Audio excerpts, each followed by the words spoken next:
she ran. Bare feet hitting frozen mud, chest burning, cold air cutting into her skin like broken glass. Behind her, her stepmother's voice rang out from the upper window of Whitmore Hall, sharp and satisfied. "Do not come back until you have filled every last bucket. Every single one." Corinna did not look back. She never looked back anymore. She clutched the empty pails against her chest and ran down the dark path toward Ashwell Stream, the one place that still felt like it belonged to her. She had once worn silk. She had once sat at her father's table and heard him laugh. Now she hauled water at midnight, while her stepmother's daughters slept under goose-feather quilts and dreamed of London ballrooms. She dropped to her knees at the bank and plunged her hands into the icy current. Her fingers went numb instantly. She did not hear the horse. She did not hear the rider slow or stop. She only heard the voice. Deep. Quiet. Careful. You should not be out here, alone. She spun around. At the edge of the trees, half hidden in shadow, sat a man on horseback. Tall. Still. Looking down at her with an expression she could not name. Not pity. She knew pity. This was something else entirely. He dismounted, picked up her fallen bucket, and held it out without a word. "I am Cavendish," he said, "Duke of Ralston." The most unreachable man in the county, standing in the mud, holding her broken bucket. "Why did you stop?" she whispered. He looked at her for one long, unbearable moment. "I ride this path every night. I have never stopped before." He paused. "I do not know why I stopped tonight." Do you think he stopped by chance? Or was it destiny pulling him toward her? Drop your answer in the comments. Hit subscribe because what comes next will completely steal your heart. Like this video and let us know where you are watching from. Now let us get back to the story. Corinna Whitmore had not always been invisible. There was a time, not so long ago, when she walked through the halls of Whitmore Hall with her chin up and her father's hand resting warm and proud on her shoulder. A time when the servants greeted her by name, when the cook saved the first slice of every Sunday pie for her, when the parlour smelled of her mother's dried lavender and her father's pipe smoke, and everything in the world felt permanent and safe. That time ended on a Tuesday morning in October, 2 years ago. What when Lord Whitmore came home from Bath with a new wife on his arm, and 2 stepdaughters trailing behind her like shadows. Lady Drusilla Whitmore, formerly Lady Drusilla Fenn, was a tall woman with a gracious smile and cold arithmetic behind her eyes. She had calculated everything before she accepted Lord Whitmore's proposal. The estate, the title, the income, the inconvenient daughter who stood between her own girls and everything she wanted for them. Within 3 months of her arrival, Corinna had been moved from her bedroom on the upper floor to a small room near the back of the house. Within 6 months, she had been dismissed from lessons with the private tutor. Within a year, her father had grown ill, and Lady Drusilla had positioned herself so completely between him and his daughter that Corinna could barely reach him to say good night. He died in February. The ground was still frozen when they buried him, and Lady Drusilla wore a magnificent black dress to the funeral, and wept so beautifully that every neighbour in the county offered their condolences, and thought what a devoted wife she had been. No one looked at Corinna standing at the edge of the grave, dry-eyed not because she didn't grieve, but because she had already spent every tear she had in the weeks before he went, sitting outside his door, listening to him breathe, knowing she was being kept away, and unable to do anything about it. After the funeral, things moved quickly. Lady Drusilla produced documents. Solicitors came and went. The estate remained in her control as guardian until her stepdaughter came of age, which meant Corinna had 2 years left of this existence before she could even begin to think about what her own life might look like. 2 years felt like a sentence.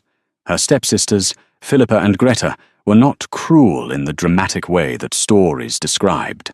They were cruel in the small, everyday way that is harder to name and harder to fight. Philippa borrowed Corinna's things without asking and returned them damaged or not at all. Greta made comments at the dinner table about Corinna's appearance, her posture, her hair, her lack of any useful skill. And Lady Drusilla would smile faintly and say nothing, which was the same as approval. They were both being prepared for society. New dresses arrived from London regularly. A dancing master came on Thursdays, a music tutor on Wednesdays. Corinna was not included in any of it. What Corinna was included in was the running of the household.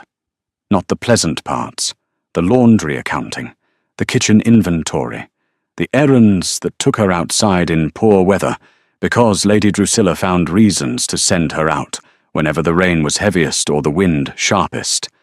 And the stream. The stream was the worst of it. Ashwell Stream ran along the lower edge of the Whitmore property, and the old pump near the east garden had been broken for 3 months. Lady Drusilla had decided it was not worth repairing. Instead, she sent Corinna down to the stream with wooden pails whenever the household needed extra water, which seemed to be most often at night and most often in winter. Corinna had stopped asking why. She had stopped asking for a great many things. On the night the Duke found her, she had already made 4 trips to the stream. Her arms ached. The path through the trees was dark and slippery with frost, and she had fallen once, grazing her palm on a tree root, and simply got back up and kept walking, because there was no point in doing anything else. The 5th trip was supposed to be the last one. She had been telling herself that with each step. 1 more. Just 1 more, and then she could sleep. She had not expected anyone to be on that path. When she scrambled back to her feet after the Duke's horse startled her, her heart was still moving too fast, and her hands were still numb, and she was acutely, painfully aware of how she must have looked. Mud on her skirt. Hair loose from its pins. The rough, serviceable dress she wore for outdoor work, nothing like the sort of thing a lord's daughter should ever be seen in. The Duke of Rollston did not seem to notice, or if he noticed, he did not show it. He picked up her fallen bucket without making it feel like charity. He spoke to her without the particular careful pity that people used when they addressed her these days, that awful gentle tone that meant they saw her reduced circumstances and felt a distant, comfortable sympathy for her before going home to their warm houses.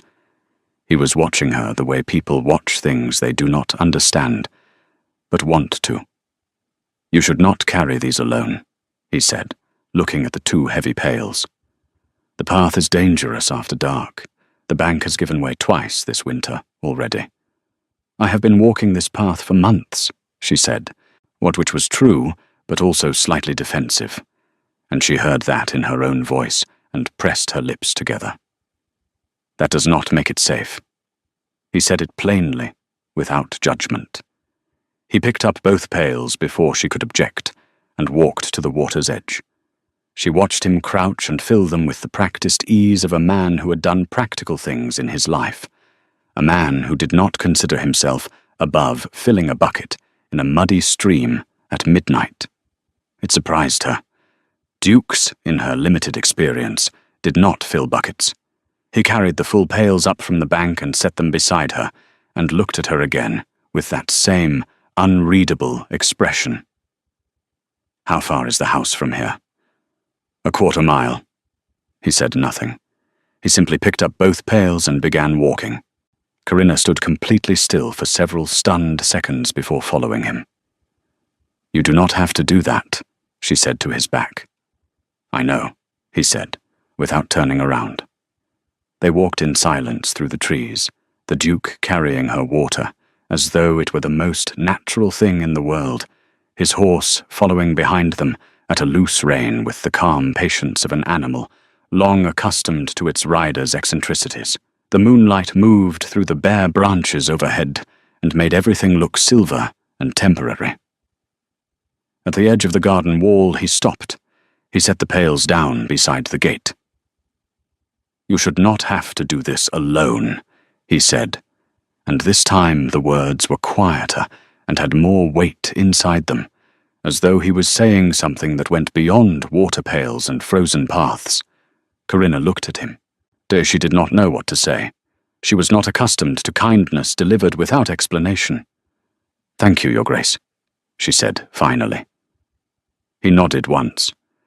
He looked at the house, its dark upper windows, the faint light in the parlour where Lady Drusilla always sat up late. Something moved across his face that she could not name. "Cavendish," he said. "My name is Cavendish. Your Grace is what people call me when they want something." He paused. "I do not think you want anything from me." She almost smiled, and this surprised her, because she hadn't smiled in a long time. He mounted his horse in one smooth motion and looked down at her from the saddle. "I ride this path every night," he said again. "Same time, same route." He did not say anything else. He turned the horse and rode back into the trees. Oz and Corinna stood at the garden gate, holding 2 buckets of water in the dark, watching the place where he had disappeared until the sound of hooves faded entirely, and there was nothing left but the wind and the distant water, and the strange, warm weight of something she could not yet name, settling somewhere in the middle of her chest. She went inside. She said nothing to anyone. She lay awake until almost dawn. Lady Drusilla noticed things. That was perhaps the most dangerous thing about her. She noticed the way Corinna moved through rooms, the expression on her face when she thought no one was watching, the small variations in her posture that betrayed whether she had slept or not. Lady Drusilla had built her entire life on the careful observation of other people, and she used what she gathered the way a card player uses information, holding it quietly until the right moment to play it. She said nothing the morning after the stream. She said nothing the next day either. But Corinna felt her watching. The household at Whitmore Hall moved on its fixed routines. Philippa and Greta breakfasted late and spent the mornings in the parlour practicing their accomplishments and complaining about the dullness of the county.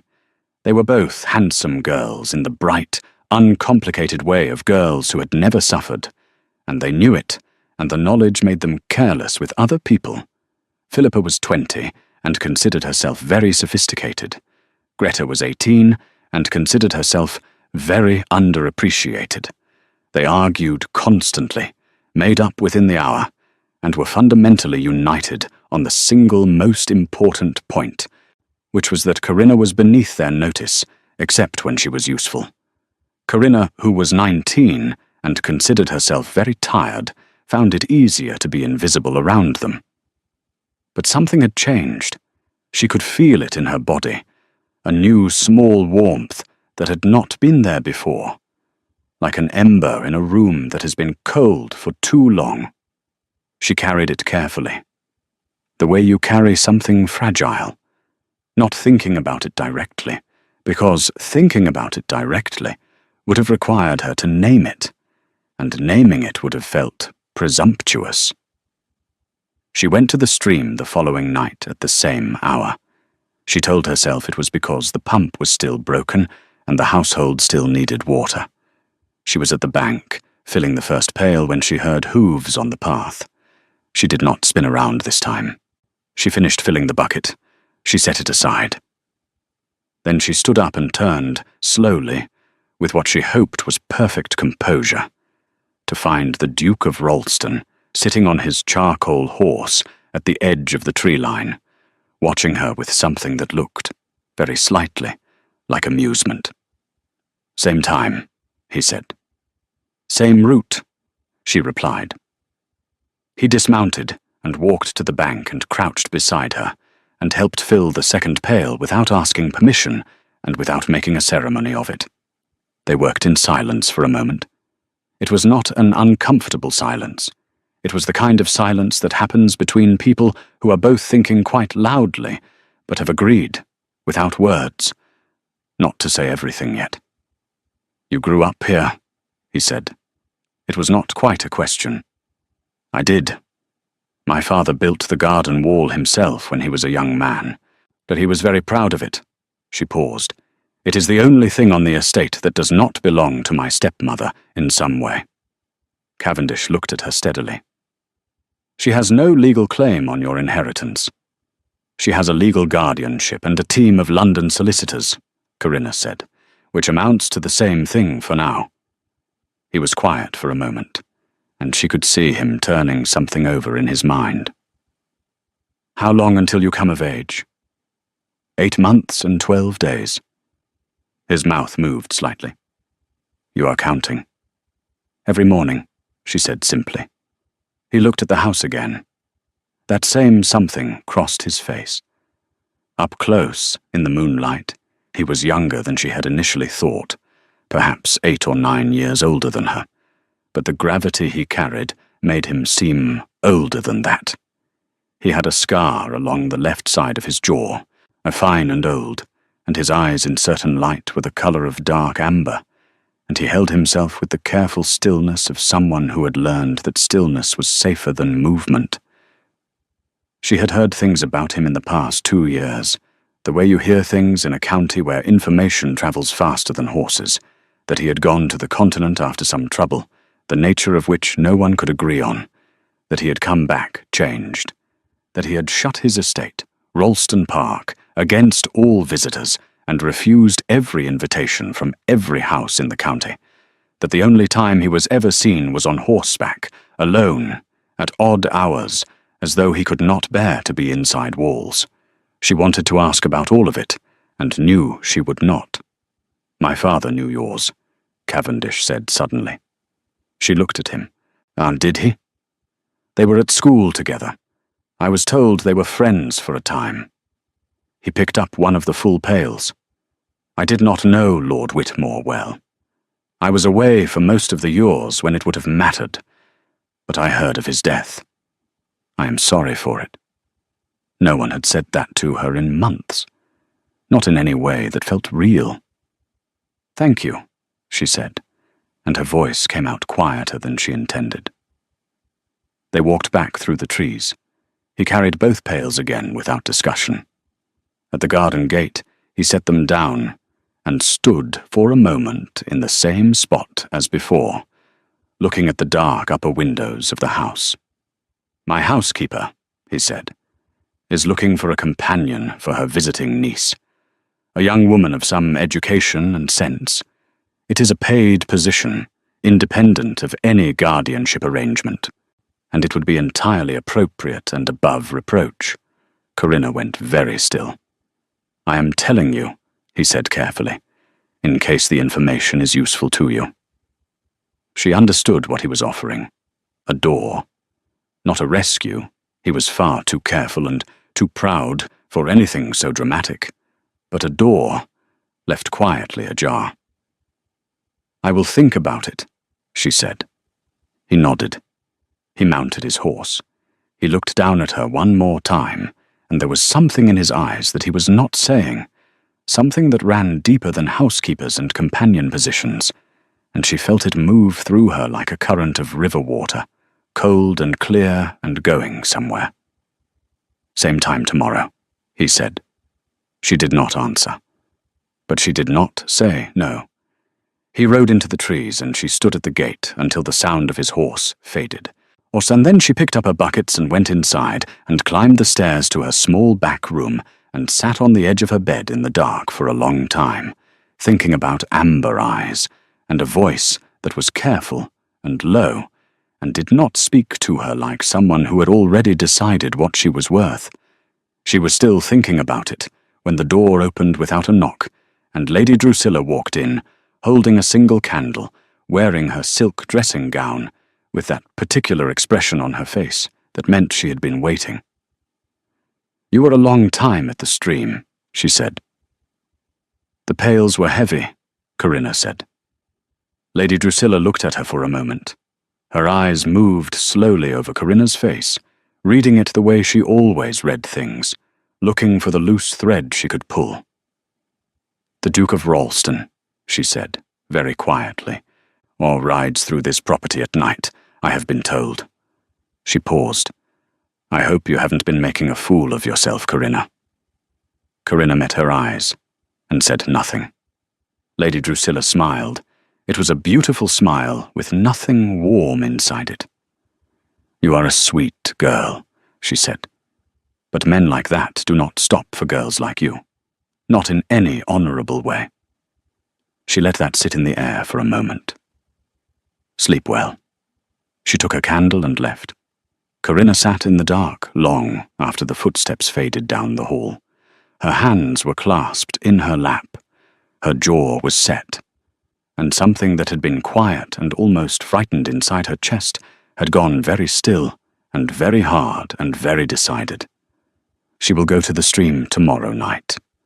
She would go the night after that, and she would keep her face perfectly calm and her eyes perfectly clear every time Lady Drusilla looked at her, because the worst thing she could do to a woman who fed on visible pain was to refuse to give her any.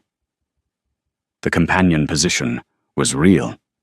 Corinna confirmed it 3 days later, when Mrs. Holt, the Duke's housekeeper, appeared at the Whitmore Hall front door with a formally written letter addressed to Lady Drusilla, explaining that Ralston Park was seeking a suitable young woman of good background and education to serve as companion to Miss Dorinda Holt during her 6-week stay in the county. The letter was polite, precise, and made no mention of the Duke at all.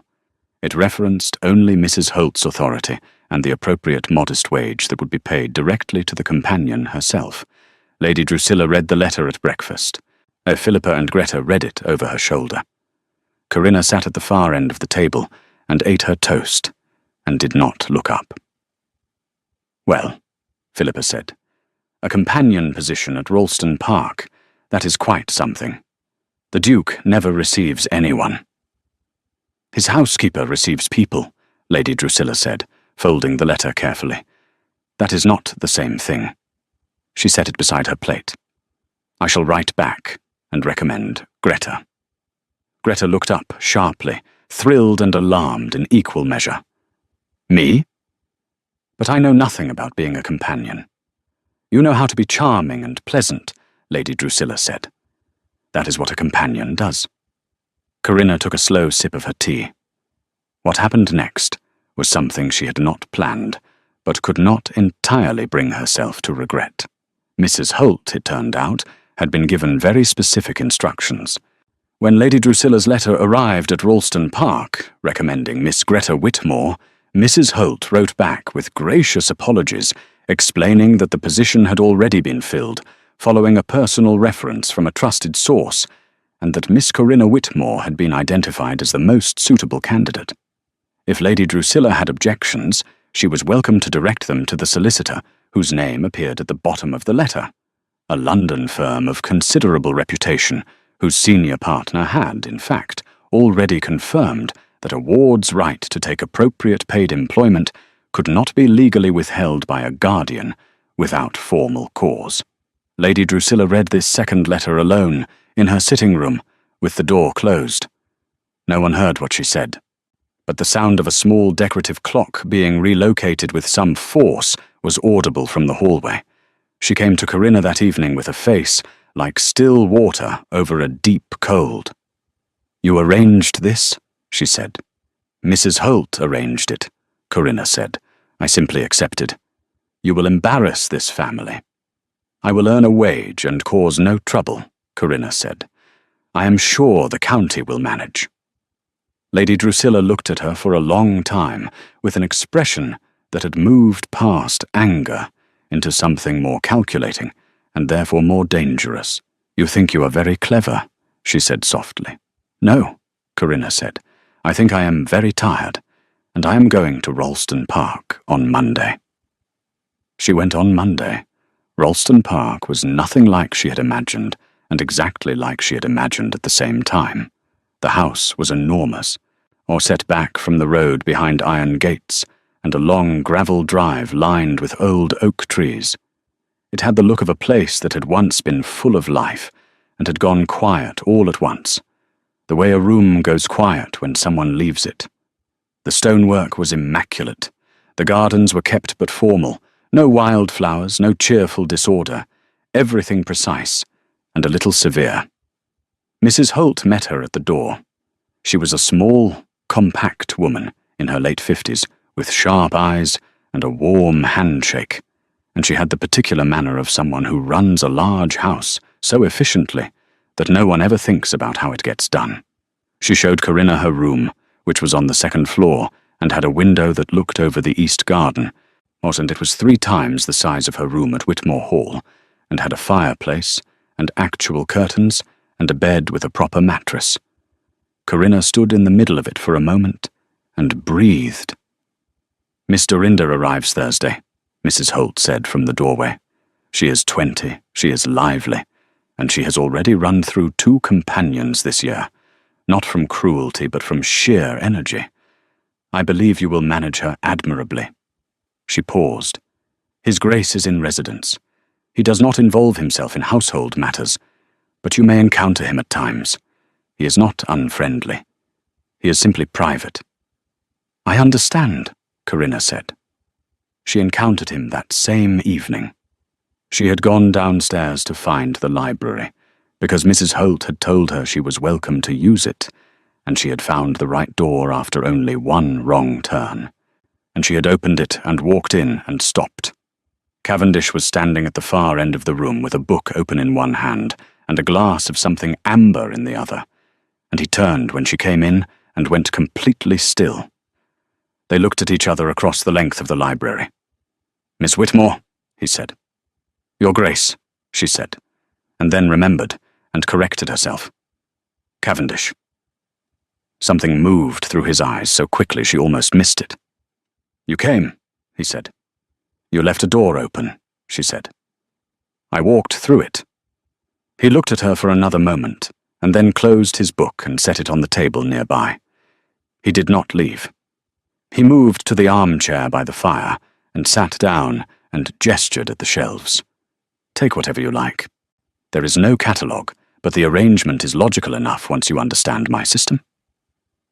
"What is your system?" she asked, moving slowly along the shelves, trailing her fingertips over the spines. "Everything I have read is on the left. Everything I have not is on the right. Everything I gave up on is on the middle shelf, 2nd row."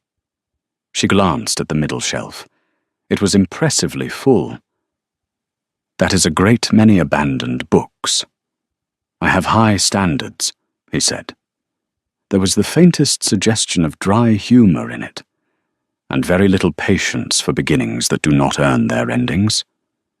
She pulled a novel from the unread side and carried it to the chair on the opposite side of the fireplace, and sat down and opened it without asking. He did not say anything. He picked up his own book again. The fire crackled between them. They sat like that for almost an hour, reading on opposite sides of the fire, not talking, not needing to, and it was the most peaceful hour Corinna had experienced in 2 years, and she did not look up at him more than twice, and both times she looked up he was already looking at her, and both times he looked back down at his book as though he hadn't been. She went to bed that night with the ember in her chest, burning considerably brighter. She did not let herself think about what that meant. Not yet. On Thursday, Miss Dorinda Holt arrived like a small, pleasant storm, and immediately upended the quiet order of Ralston Park in the most delightful way. She was the housekeeper's niece on her mother's side, dark-haired and quick-tongued, with opinions about everything, and the confidence to share all of them, regardless of audience. Or she greeted Corinna with a handshake so enthusiastic it was almost painful, and announced that she had heard good things, and hoped they would be great friends, and also that she had brought 7 trunks because she could never decide what to wear.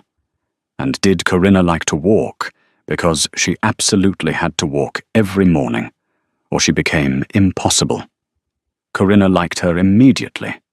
By Friday they had walked 3 miles together, argued cheerfully about the relative merits of 2 authors they had both read, and Dorinda had already begun telling Corinna things she probably should not have.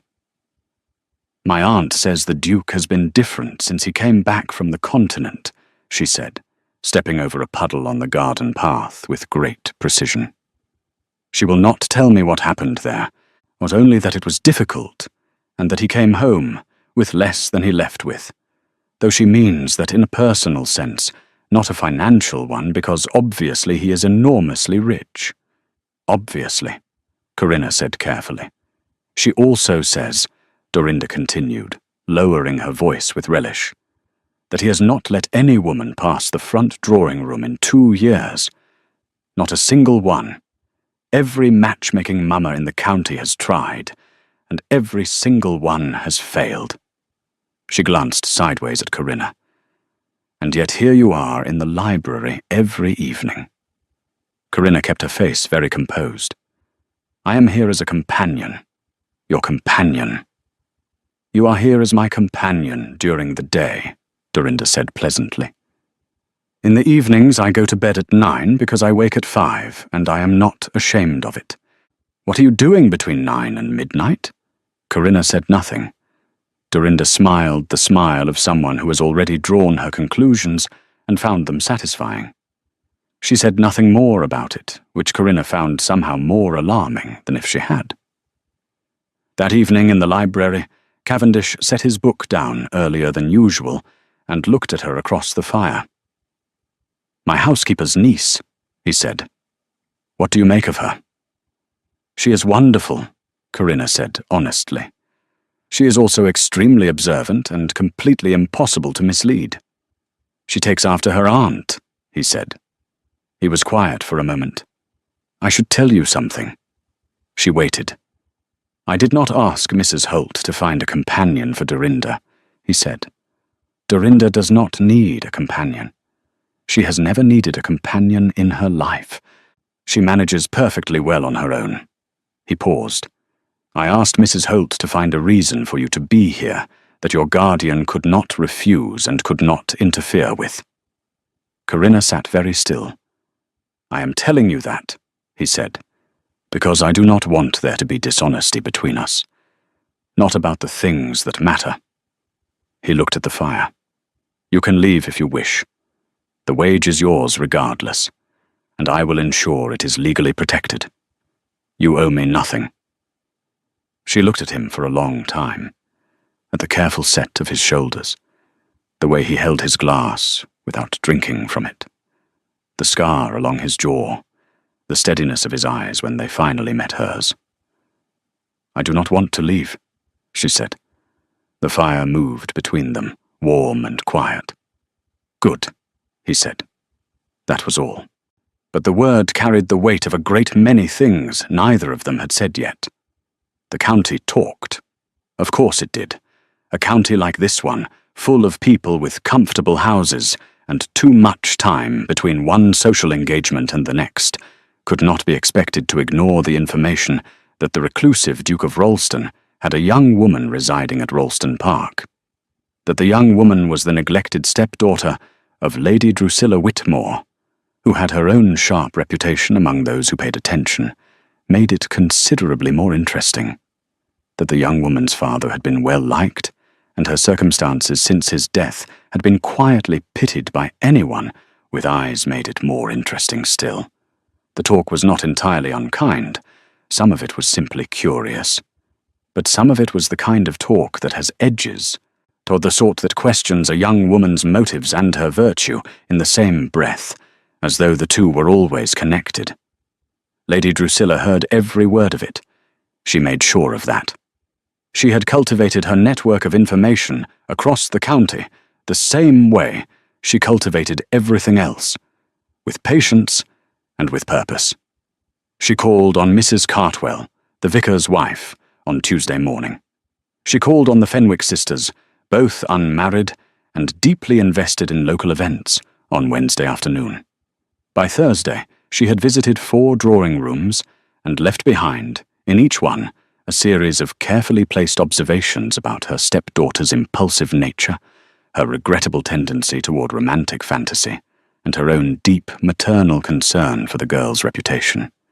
She never said anything outright. She never had to.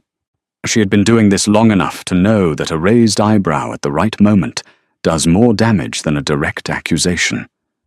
Corinna heard nothing of this inside Rolleston Park. The house moved at its own pace, and the outside world felt distant and muffled, like noise from another room. She walked with Dorinda every morning. She read in the library every evening.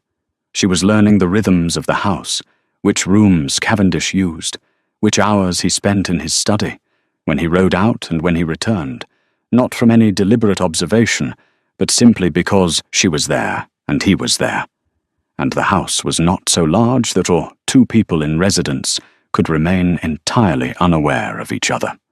He came to dinner twice that week. The house had a small dining room that felt less formal than the main one, and Mrs. Holt had established a habit of informal meals there when the household was small.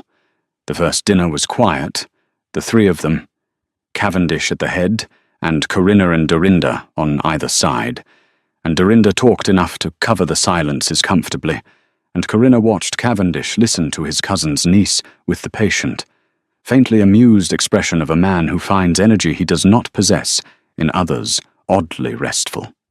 The second dinner was different. It started the same way. Dorinda talked. The food was good. The fire in the small dining room was warm.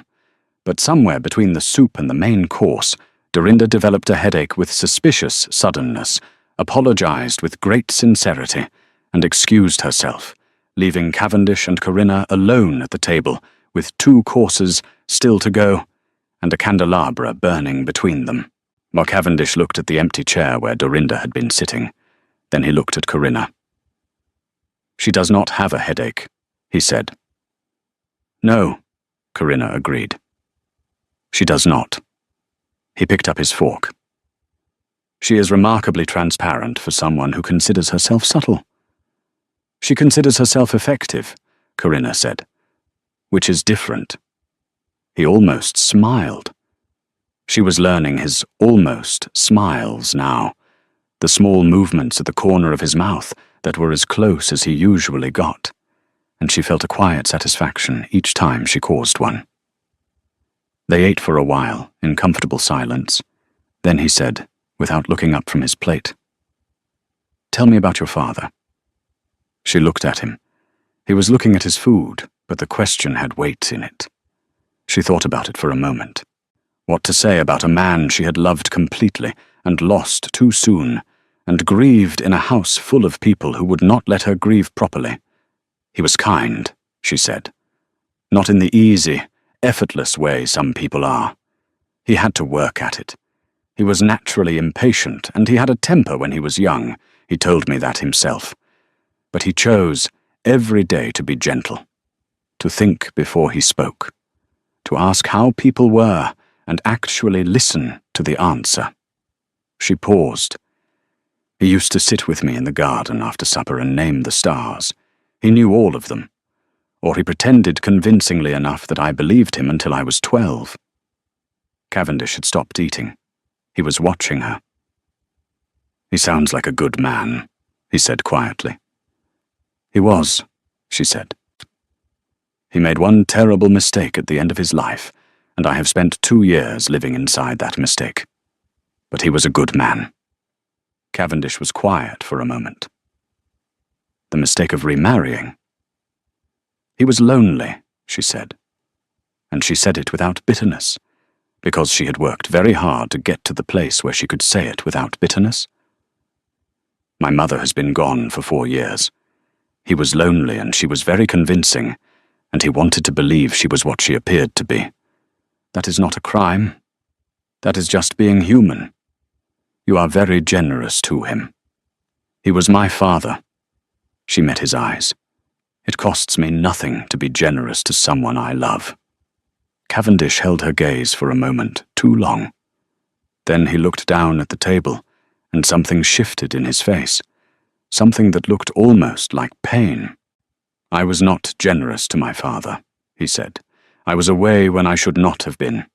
I was on the continent, occupied with things that felt important and were not, and when he died, I was not here." He said it flatly, without self-pity, which made it worse somehow.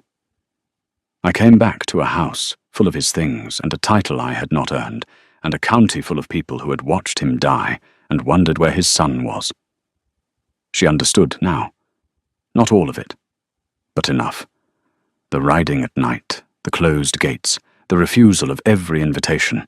He was not hiding from the county. He was punishing himself with his judgment.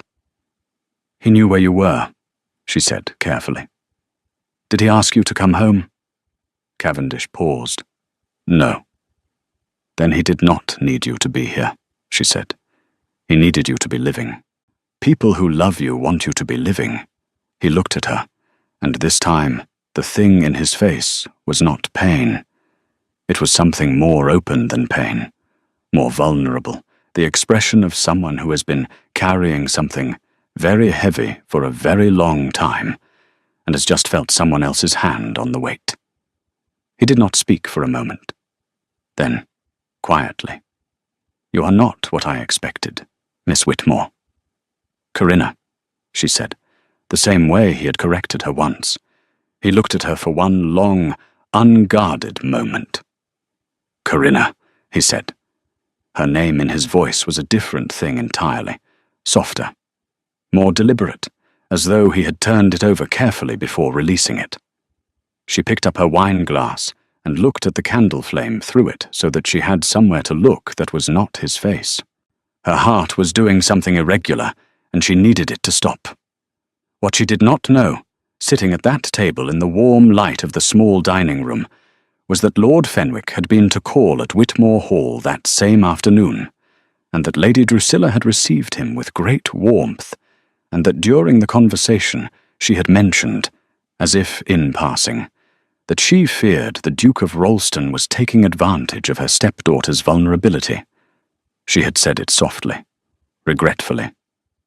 Lord Fenwick had 2 sisters who talked, and a wife who talked more, and by Friday morning the version of that statement had already changed shape 3 times, and was travelling across the county with the unstoppable momentum of a thing that has taken on its own life. By the time it arrived back at Rollston Park, carried in by Mrs. Holt with a pale face and a letter from a local magistrate asking the Duke to explain the nature of Miss Whitmore's residence at his estate, it had become something considerably worse than what Lady Drusilla had originally said. And Lady Drusilla, sitting in her parlour at Whitmore Hall with her embroidery and her cold smile, was already thinking about the next move. The letter from the magistrate sat on Cavendish's desk for exactly 4 minutes before he read it, and for exactly 4 minutes after he read it. He sat completely still, with the particular stillness of a man who is deciding between several responses and discarding the ones that would feel satisfying but cause damage. Mrs. Holt stood near the door with her hands folded and her face carefully composed, which meant she was upset. She was always most composed when she was most upset. It was a family trait, apparently, because Dorinda, standing beside her aunt with considerably less composure, had gone quite pink and was gripping the back of a chair. "This is outrageous," Dorinda said. "It is slander dressed in official ink." "It is a request for clarification," Cavendish said, setting the letter down. "Not a charge." "It is Lady Drusilla Whitmore with a magistrate's pen in her hand," Dorinda said. "Which is worse." Cavendish looked at Mrs. Holt. "Where is Miss Whitmore?" "In the garden," Mrs. Holt said. "She does not know yet." He stood up. "She should hear it from me." He found her on the east garden path, the one she had taken to walking in the mornings when Dorinda was still dressing, moving slowly along the row of winter bare rose bushes, with her hands clasped behind her back and her face tilted slightly upward, toward the thin grey sky. She looked, in that moment, so completely at peace that he slowed his own pace without meaning to, not wanting to be the thing that broke it. She heard him anyway. She turned. She read his face before he said a word. He saw her read it. Her expression did not collapse. It steadied, like someone who has learned to brace before the impact arrives. "What has she done?" Corinna said. Not a question. He told her plainly, and without softening it, because she would not have wanted it softened. The letter? The magistrate? The language used, which implied, without stating directly, that the Duke of Ralston had taken advantage of a young woman left vulnerable by her circumstances. She listened to all of it without interrupting. When he finished, she was quiet for a moment, looking at the ground. She knew this would happen, she said. She planned it from the moment she found out I was here. She let enough time pass that it would look plausible, and then she moved. She paused. She is very good at waiting. She is about to discover, Cavendish said, that I am better. Corinna looked up at him. There was something new in his voice that she had not heard before. Not anger, exactly. Anger was hot and uncontrolled, and this was neither. This was cold and precise and decided. I am going to handle this, he said. The magistrate is Aldrin Forsyth. I have known him since we were boys. He did not write that letter willingly. I would stake everything on it. He was pressured or misled, and he will not be difficult to set straight. He paused. But I need you to trust me. I trust you, she said, and she said it immediately, without hesitation, and the immediacy of it did something to him that he did not show, but that she saw anyway.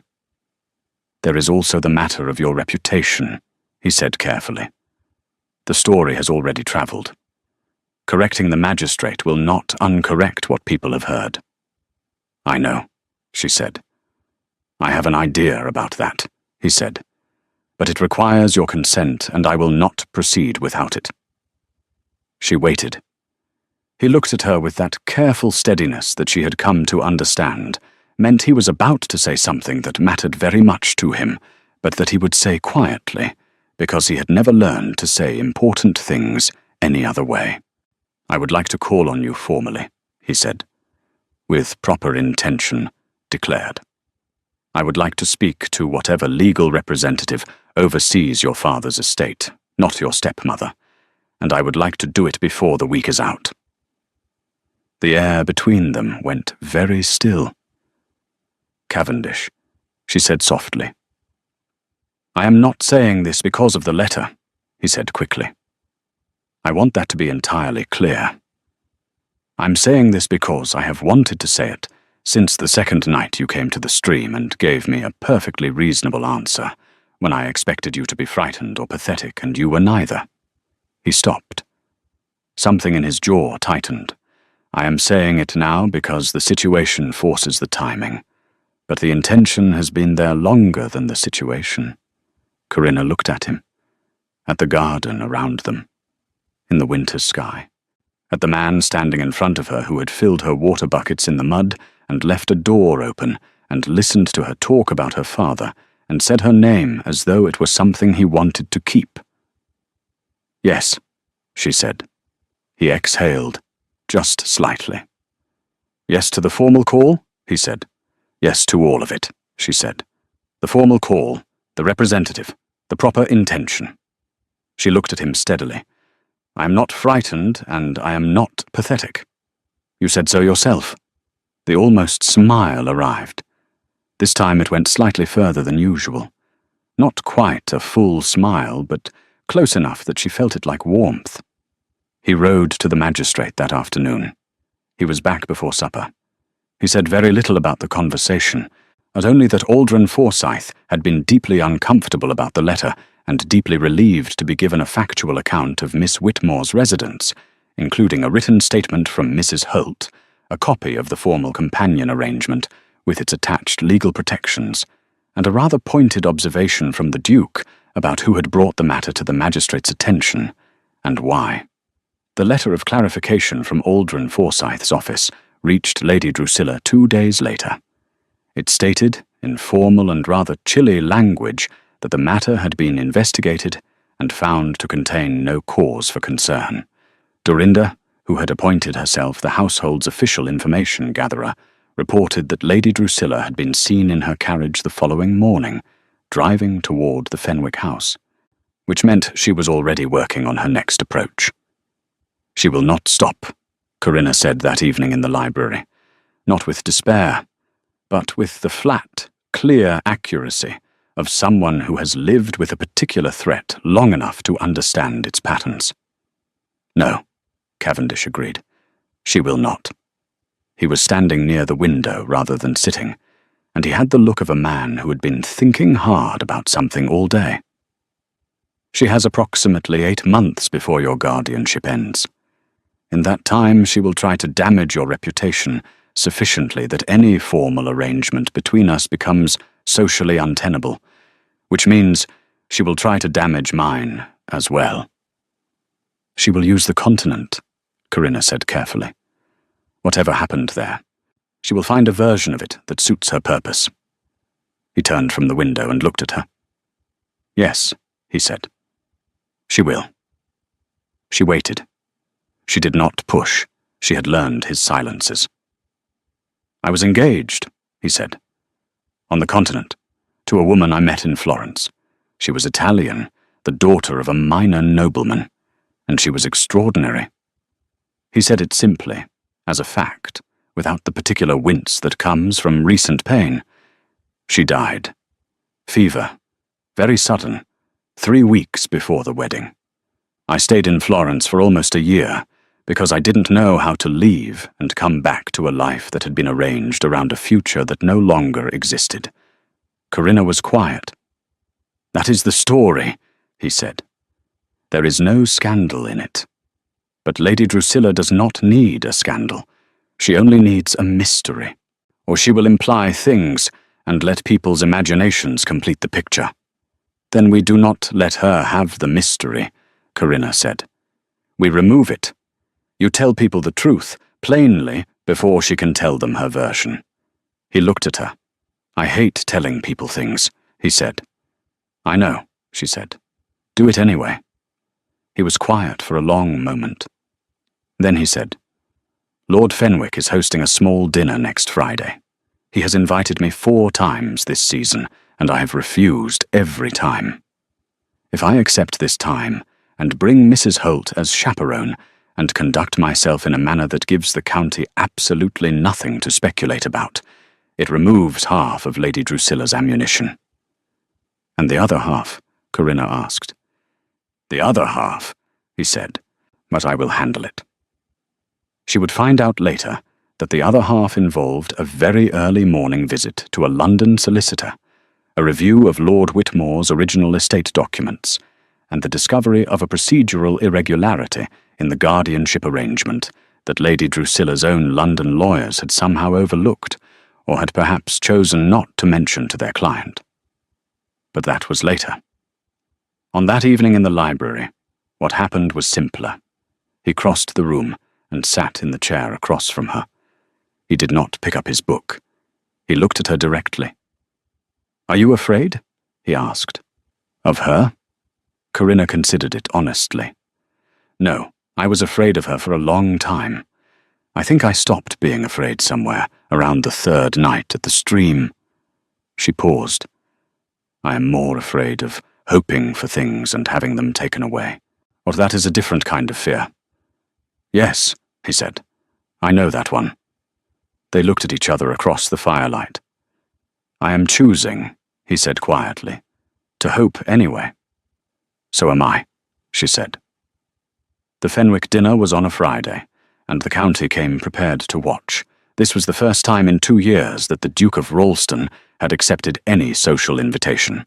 And while Lord Fenwick had kept the guest list small, word had naturally escaped with its usual efficiency, and by the time Cavendish arrived at Fenwick House, with Mrs. Holt beside him and Dorinda on his other side, there were precisely 14 people in the drawing-room, and every single one of them looked up at exactly the same moment.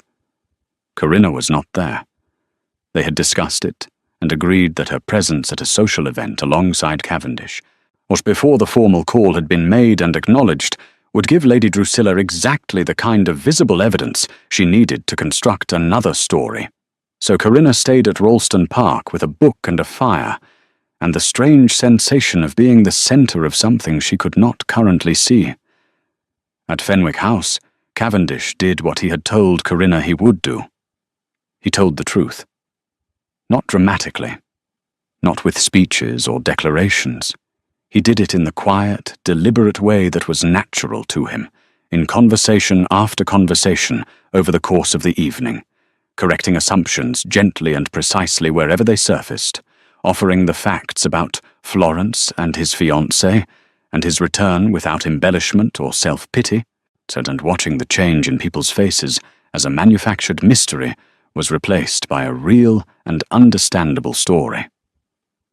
Lord Fenwick, who was a decent man who had been uncomfortable about the magistrate's letter since the moment he understood how it had come about, was visibly relieved.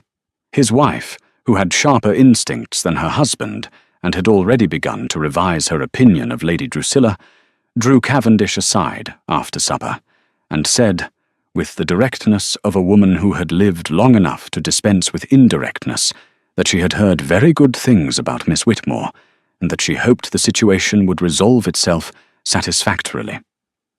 "It will," Cavendish said. When he returned to Ralston Park, it was late, and the house was mostly dark, and he fully expected Corinna to have gone to bed. She had not. She was in the library, and as she always was, but she was not reading. She was sitting with the book closed in her lap, watching the fire, and she looked up when he came in with an expression that asked everything without saying a word. He sat down across from her. "It went well," he said. She let out a breath she had perhaps been holding since evening. He told her about the conversations, the Fenwicks, the shift in atmosphere, the slow, visible recalibration of the room once the story was simply and cleanly told. She listened without interrupting, and when he was finished she was quiet for a moment. "You did not enjoy any of it," she said. "Not a single moment," he agreed. "I find social performance exhausting, and most dinner conversations profoundly uninteresting. And yet you went, and yet I went." She looked at him. "For me." He held her gaze. "For us," he said. "There is a distinction." She looked down at the book in her lap for a moment, and when she looked back up, her expression had something in it that was brighter and more fragile than her usual composure. The look of someone who is very carefully not letting themselves feel the full weight of something, because feeling it fully might be too much. "No one has done something like that for me," she said. "Not in a very long time." "I intend," he said quietly, "to make a habit of it." 2 days later, the thing that Corinna had not known about happened. The London solicitor sent a letter. It arrived addressed to Cavendish, and he read it at breakfast. And then he sat very still for a moment, and then he called for his horse. He rode to Whitmore Hall without sending word ahead. He did not do it to be dramatic. He simply knew that if he sent a letter first, Lady Drusilla would have time to prepare a counter-move, and he had decided that she had had enough time to prepare counter-moves. Lady Drusilla received him in the front parlour with perfect composure and a smile that gave away nothing. Philippa and Greta were both present, which he suspected was deliberate, 2 witnesses to whatever she planned to say. He sat down. He declined tea. He placed a copy of the solicitor's letter on the table between them. "The guardianship arrangement signed following Lord Whitmore's death," he said, "contains a procedural irregularity. Specifically, the witnessing clause was executed by your own legal representative, not an independent party, which renders it contestable under the relevant statute." He paused. "My solicitor in London has already filed the challenge.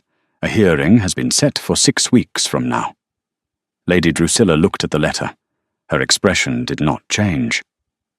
"Furthermore," he continued, "I have spoken with the original executor of Lord Whitmore's estate, who was not your solicitor, but a Mr. Barnaby Hatch of Gray's Inn, who is still very much alive and very much interested to learn that certain documents were apparently overlooked during the transfer of guardianship." He folded his hands. "I am not here to threaten you. I am here to inform you. The situation is in the hands of the appropriate legal parties, and anything further you do to interfere with Miss Whitmore's reputation or her affairs will be noted and will form part of the record at the hearing." Philippa had gone quite pale. Negretta was looking at her mother with an expression that suggested she had not entirely understood everything, but had understood enough. Lady Drusilla looked at Cavendish for a long moment, her beautiful, unreadable face. "You are very determined," she said. "I am," he said. He stood up. "Good day, Lady Drusilla." He rode back to Ralston Park. He went directly to the library. Corinna was there, and she looked up at his face and read it immediately. "You went to see her," she said. "I went to inform her," he said. "There is a hearing in 6 weeks. If it goes as it should, your guardianship ends early. Legally and cleanly." She stared at him. "Barnaby Hatch," he said, and watched her face change. "My father's solicitor," she breathed. "He was pushed out after the funeral. Well, I thought he had simply retired." "He retired from the case," Cavendish said, "not from practice, and he is extraordinarily unhappy about how that retirement was arranged." Corinna sat very still. Then she stood up abruptly and walked to the window and stood with her back to him for a moment, and he understood that she needed that moment, and he gave it to her without comment. When she turned back around, her eyes were bright and her jaw was set, and she looked more like herself, more like the full version of herself than he had ever seen. 8 months and 12 days, she said. "Perhaps 6 weeks, he said. She pressed her lips together. Then she said, "Cavendish." "Yes." "When this is over," she said, "when it is properly, legally, completely over, I want to walk back through my father's garden, the one with the wall he built himself, and I want to walk through it as myself, not as a ward, not as a stepdaughter, not as someone's problem to be managed." She paused. "I want to walk through it for free." He looked at her across the room. The fire behind her made her hair glow at the edges. Her chin was up, the way it was always up, the way it had been up that first night at the stream when she was soaked to the elbows and shaking with cold and still holding herself like she owned the ground she stood on. "You will," he said. And then, quietly, "I would very much like to walk through it with you." She held his gaze for a long moment, and then, for the first time since he had known her, she smiled. Not almost, fully, completely. The kind of smile that changes a face from beautiful to something beyond beautiful, to something real and alive and entirely itself. He looked at her and felt something that had been locked tight inside him for 2 years shift entirely out of position. 6 weeks, she said.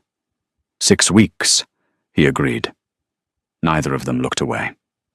The 6 weeks did not pass quietly. Lady Drusilla was not a woman who accepted the closing of doors without first testing every window. Within 4 days of Cavendish's visit to Whitmore Hall, she had written to 3 separate parties. The first letter went to a distant cousin of Lord Whitmore's, a Mr. Clement Ashby, who lived in Derbyshire and had never shown any particular interest in the estate, but who Lady Drusilla suspected might be persuaded to contest the hearing on grounds that would muddy the legal waters considerably. The second letter went to her own London solicitors, with instructions to find every possible argument against the procedural challenge. The third letter went somewhere that no one at Ralston Park knew about yet. Corinna spent those 6 weeks in a state of outward calm and inward intensity. She walked with Dorinda every morning. She read every evening. She had dinner with Cavendish 4 times a week, and they talked about everything. His time in Florence, her childhood at Whitmore Hall before everything changed, his father's collection of maps that still covered an entire wall of the East Study, her mother's habit of singing quietly to herself while arranging flowers. They talked the way people talk when they are building something together out of words, laying down the material of a shared life, one conversation at a time. Dorinda watched all of this with great satisfaction, and said nothing, which remained the most suspicious thing about her. Mr. Barnaby Hatch arrived at Ralston Park on a Wednesday morning 3 weeks before the hearing. He was 70 years old, small and precise, with white hair and the sharp eyes of a man who had spent 50 years reading contracts and trusted nothing he had not read himself. He shook Corinna's hand with both of his and held it for a moment, and looked at her with an expression that sat somewhere between apology and determination. "Your father asked me to look after you," he said. "I failed at that once. I do not intend to fail again." Corinna could not speak for a moment. She simply nodded.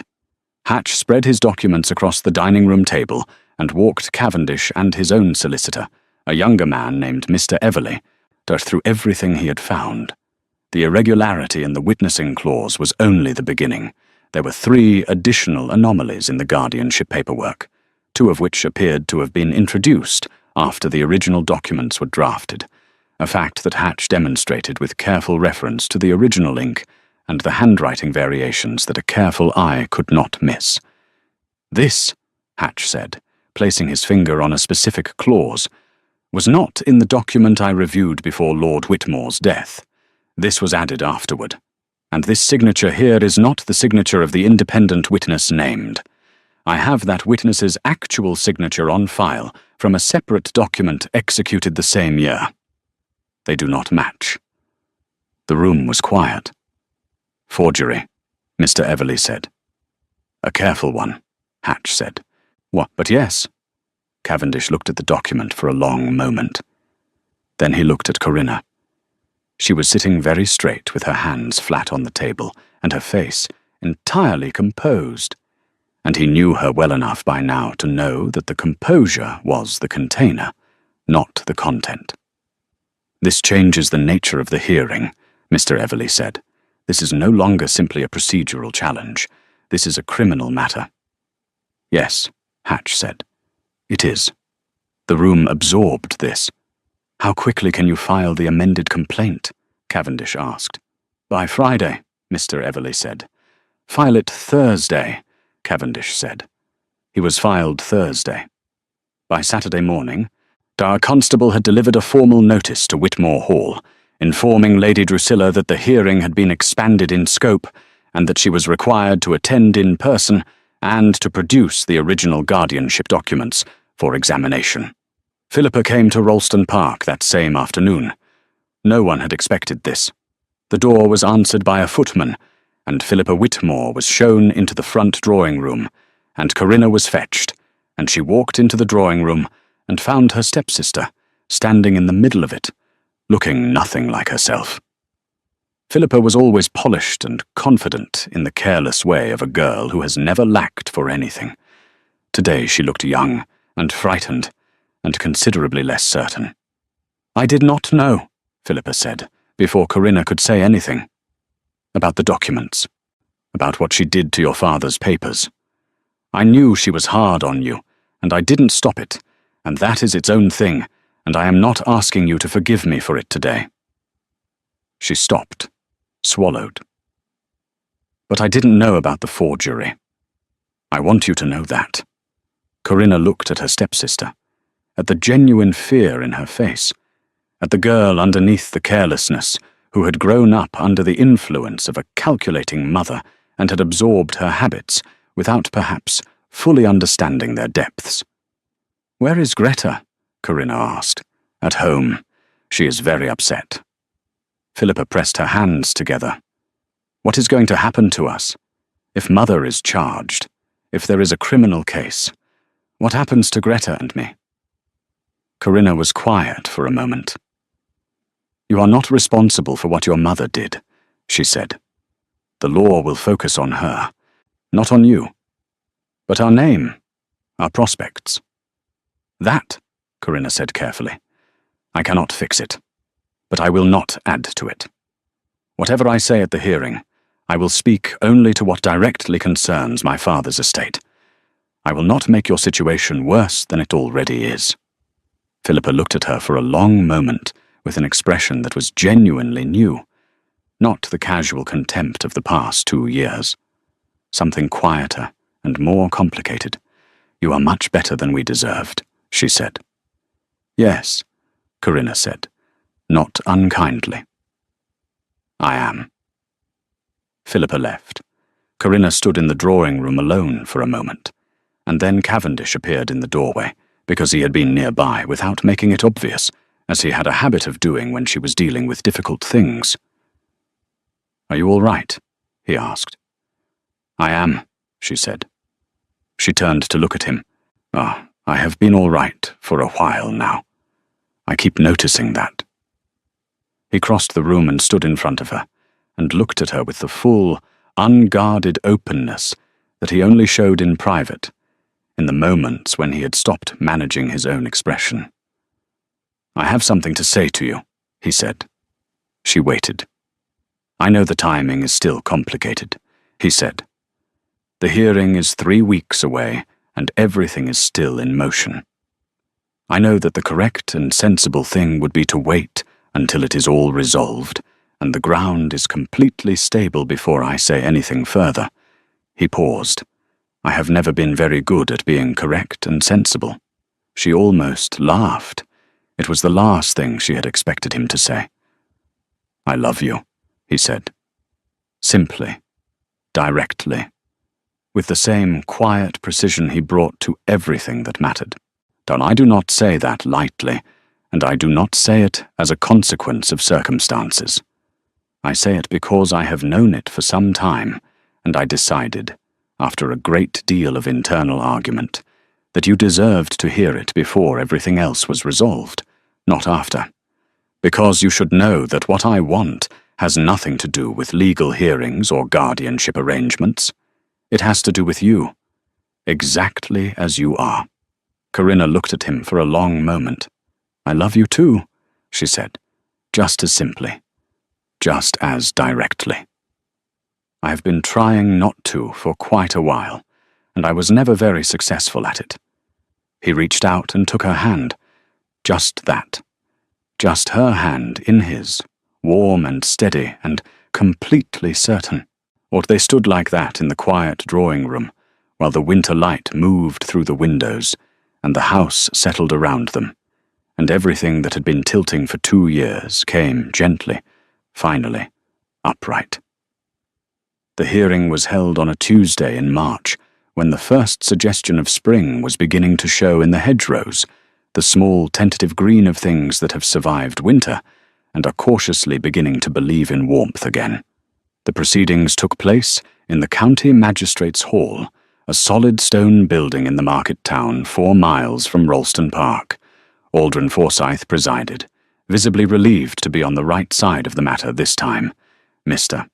Barnaby Hatch presented the evidence with the calm authority of a man who has been waiting 3 years to say something, and has spent those 3 years making sure he can say it completely. Lady Drusilla arrived with her London solicitor and her magnificent composure, and sat at the opposite table looking like a woman attending a social function she had not particularly wanted to be invited to, but would endure gracefully. She had not brought Philippa or Greta. Corinna noticed that, and was glad of it. Mr. Clement Ashby, the Derbyshire cousin, had written a letter declining to pursue any counterclaim. No one knew exactly what he had been told, but Cavendish's solicitor, Mr. Everley, had made a visit to Derbyshire the previous week, and returned looking satisfied, and Ashby's letter arrived the following day. These things happened, and the forged documents were presented. The original witness signature was compared against the authenticated version from Hatch's files. A handwriting examiner brought from London confirmed what Hatch had already stated. The additional anomalous clauses were identified and demonstrated. Lady Drusilla's solicitor offered several arguments that grew progressively less convincing as the morning went on. At 11:30, Aldrin Forsyth set down his pen and looked across the room. The guardianship arrangement was dissolved, entirely. Not reduced, not modified, dissolved as though it had never existed, because legally, given the nature of its construction, it very nearly had not. The estate of the late Lord Whitmore was to be administered by Mr. Barnaby Hatch in trust until Corinna's birthday in November, and at which point full control passed to her directly and without condition. Lady Drusilla faced a separate criminal proceeding for document fraud. That hearing was set for the following month. Her solicitor began taking notes with the focused energy of a man who knows he has a great deal of work ahead of him. Corinna sat at the table beside Mr. Hatch and Mr. Everley, and heard the words, and let them settle into her body slowly, the way warmth settles into cold hands, spreading from the centre outward until it reaches every part. Cavendish was sitting in the gallery. He was not a party to the proceedings, and had insisted on sitting in the public seats rather than at the table, because this was her moment, and it should look like hers and not be absorbed into his. She had loved him for that, before she even came to love him for everything else. Or she looked up at him when Forsyth finished speaking. He was already looking at her. He did not smile. He simply looked at her with that steady, full attention that was its own kind of declaration, the look that said, "I see you. I have always seen you, and I am not going anywhere." She looked back at him for one long moment, and then she turned back to Mr. Hatch, who was already organizing his papers with brisk satisfaction, and she took a slow, complete breath, and she felt something that had been wound tight inside her chest for 2 years, finally, fully release. Outside the magistrate's hall, the March air was cold and bright and smelled of wet earth and early green things.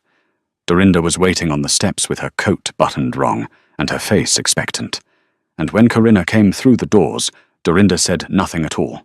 Oh, she simply grabbed both of Corinna's hands and squeezed them hard, and her eyes were rather shiny, and Corinna found that her own were as well. Mrs. Holt stood a little further down the steps, with her hands folded, and her eyes bright, and an expression of profound satisfaction that she would never have described as such, but that was unmistakably present. Cavendish came out behind Corinna and stood beside her, and looked at the street and the pale spring sky with the manner of a man who has successfully completed something difficult and is allowing himself a moment to acknowledge it.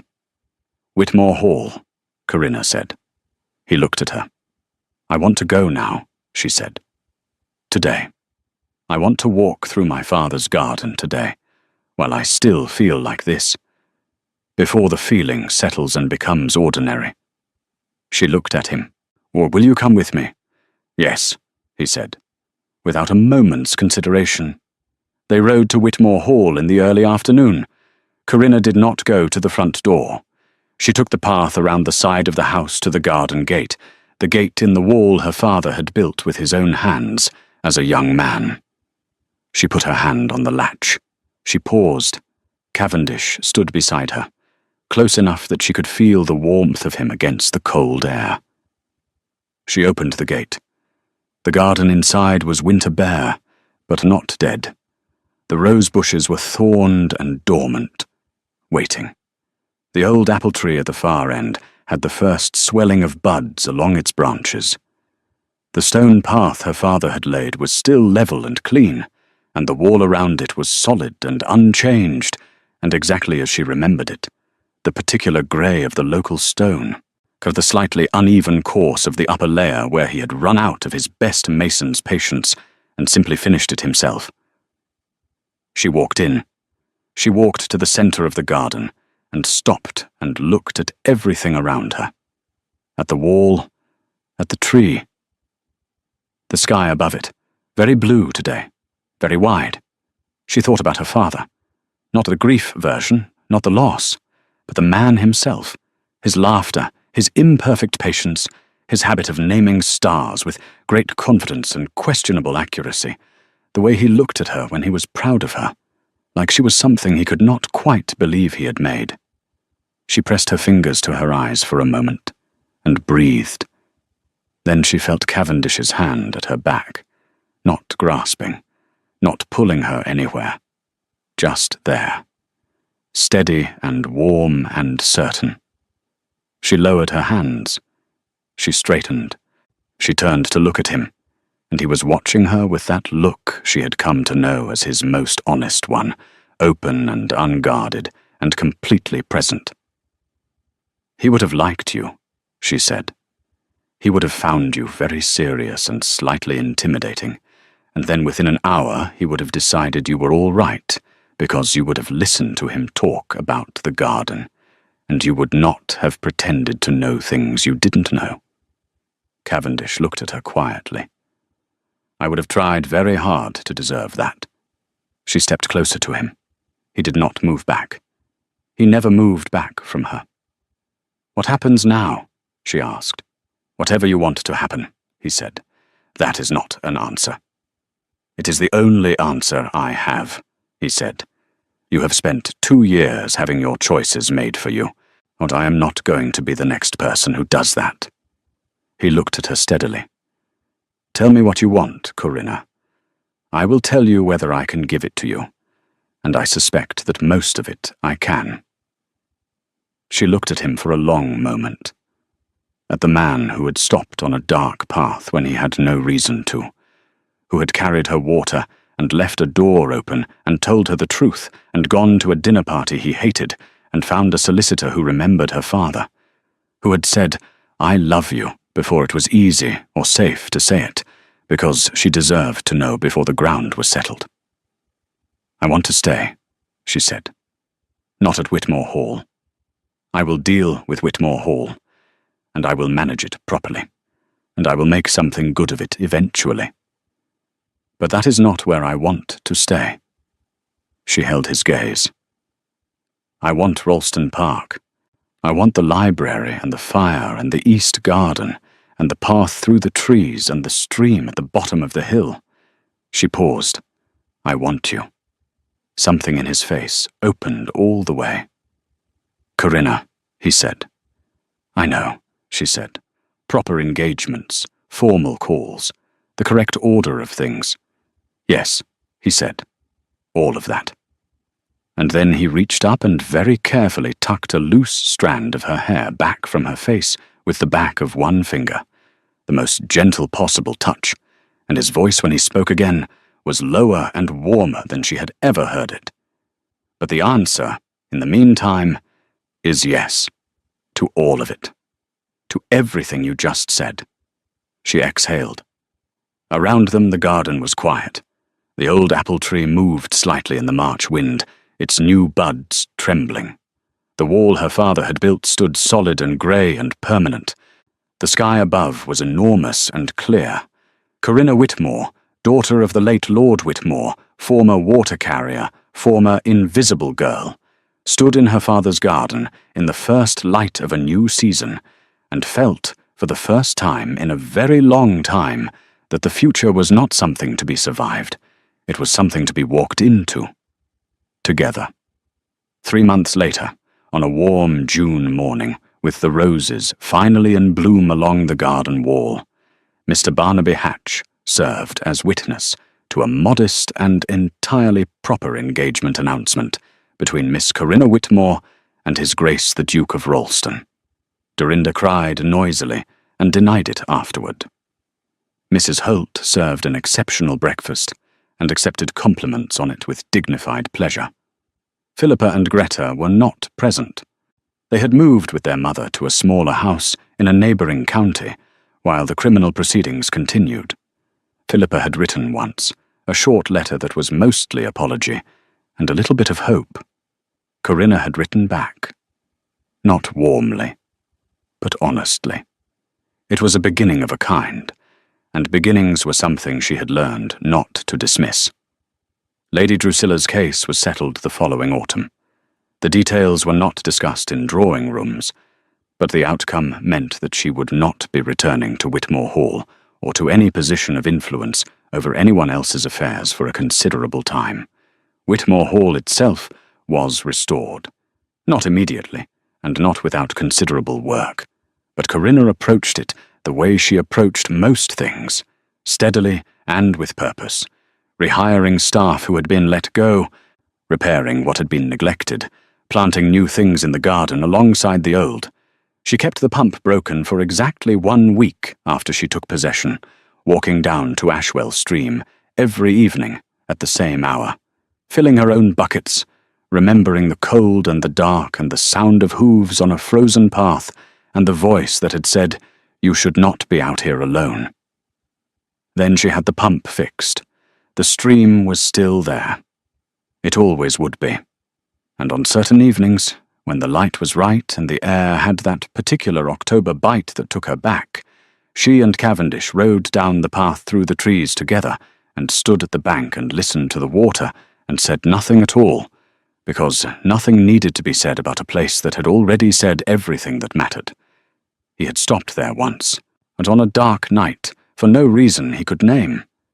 She had been there, kneeling in the mud, refusing to be broken. That was where it had started. A frozen stream and two people who did not know yet that the best thing that would ever happen to them was already happening.